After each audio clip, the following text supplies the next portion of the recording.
はい、今日は新生姜の炊き込み飯紹介していきます。爽やかな香りと辛みがたまらなく美味しい一品。暑い日にこの爽快な飯がぴったりな一品となっております。合わせるのは油揚げ、そしてね白いりごま、これでやっていきます。最後トッピングで三つ葉とかあったら色合い綺麗かなという感じです。三つ葉とあればご用意ください。新生姜はこれ 100g になります。今日はですね、ご飯2合、これを基準にやっていきます。ご飯の研ぐところ吸水、これはやりません。別途僕の動画で米を美味しく炊く方法という動画出しております。ここでね、吸水とか研ぎ方、詳しく説明しておりますんで、そちら参考になさってください。ご飯の方は研ぎ終わって吸水、30分から1時間完了した状態、ここからね、始めさせていただきます。はい、油揚げは1枚、もうこの材料だけです。調味料はね、醤油、みりん、酒、これだけ、もう簡単、シンプルにやっていきます。新生姜の香り楽しむ炊き込み飯、早速作っていきます。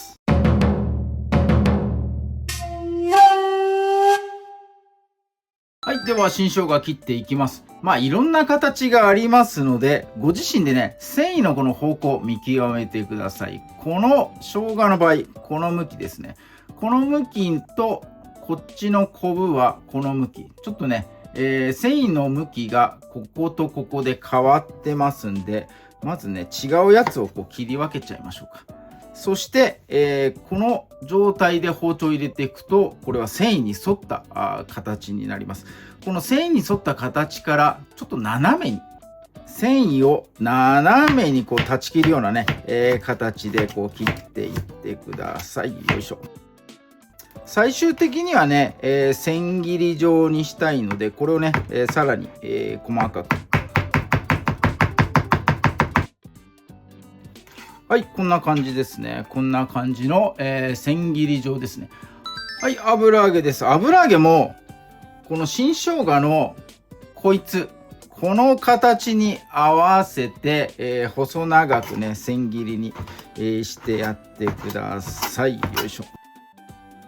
はい、そして、この後ね、お時間ある方は、これ、空入りしてください。はい、空入りする方は、こんな感じ。見えるかな？焦げ目がついた方がいいと思います。中火でね、油引かずに、5分ぐらいかな。意外とね、焦げづらいんで、焼いてみてください。こまめにこう動かしちゃうと、焦げ目つきづらいので、広げてやって、1、2分放置しておいて、かき混ぜて、さらにまた1、2分みたいなね、繰り返しでやってもらえると、焦げ目つきやすいかなと思います。はい、ということで、空入りする方、この方法でやってみてください。はい、では炊飯やっていきます。お水を入れる前に調味料、味付け、入れていきます。醤油が大さじ1杯。そして、料理酒です。これ日本酒映ってますが、普通の料理酒で OK です。大さじ3杯になります。そして、最後みりんですね。みりんも大さじ3杯です。よいしょ。はい、そしたらここにこのね目盛り2合のところまでお水入れてください。先に水入れちゃうと調味料の分水量が、多くなっちゃいますんで、どこだ ?2、これちょうどいいのか。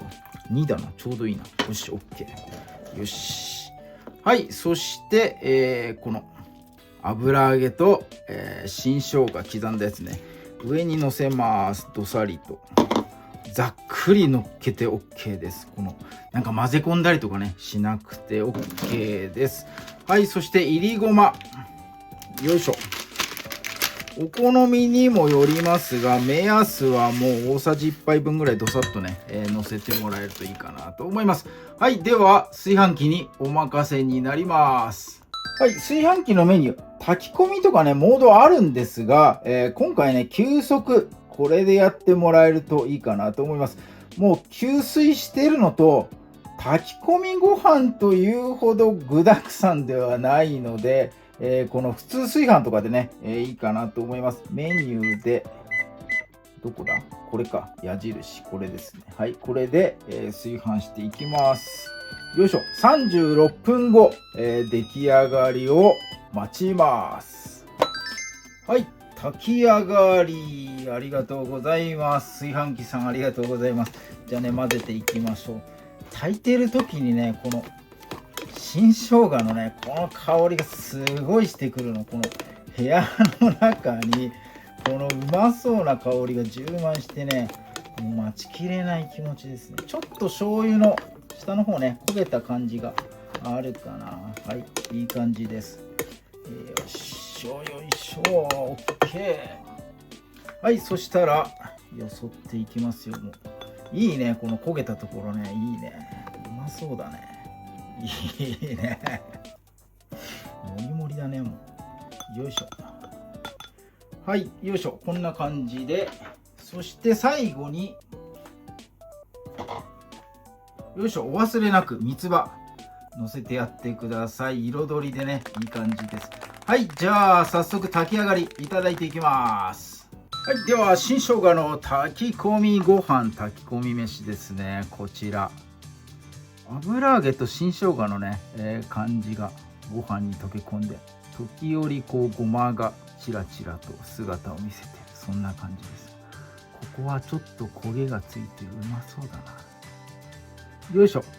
はい、いい感じ。超うまそうだなこれ。はい、じゃあいただきます。うん、うまい。うわ、生姜のね鮮度感が違う。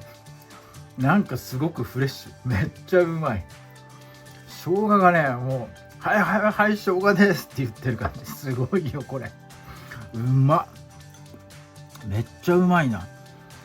岩下の新生姜とか刻んでご飯に混ぜたのとはまたね、全然違う。生の感じ、もう生姜がすごく自己主張してる。めっちゃうまい、これ。うん。うまっ。時折ね、こう食感でシャキッとしたね、食感残ってます。それからごまのねプチッとした食感とかね、この食感の妙もうまいな。うん、めっちゃうまい。これどんどん食べちゃうな。うわー、焦げてる。これめっちゃうまいよこれ。うん、うまい。結構ね醤油を控えめにしました。醤油だけ大さじ1、になってます。塩味がねちょっと足らないかなっていう、そういう印象はありますが、生姜のこの辛みというかね、爽快な感じが、あって、塩味ね全然なくてもこれ全然いけます。すごくうまい。むしろねしょっぱくしちゃうと、生姜のうまみとか香りがね、潰されちゃうような感じがするんで、もう塩味控えめのねこんな感じで、今日はやらせていただきました。めっちゃうまいですこれ。うわー最高だな。はい、ということで、新生姜使ってください。新生姜を使うからこそのこの鮮度感出ますからね、やってみてもらいたいと思います。今日は新生姜炊き込み飯紹介させていただきました。ぜひとも参考にやってみてください。今日も動画最後まで見ていただいてありがとうございます。いいね、グッドボタン、そしてチャンネル登録の方もぜひともよろしくお願いいたします。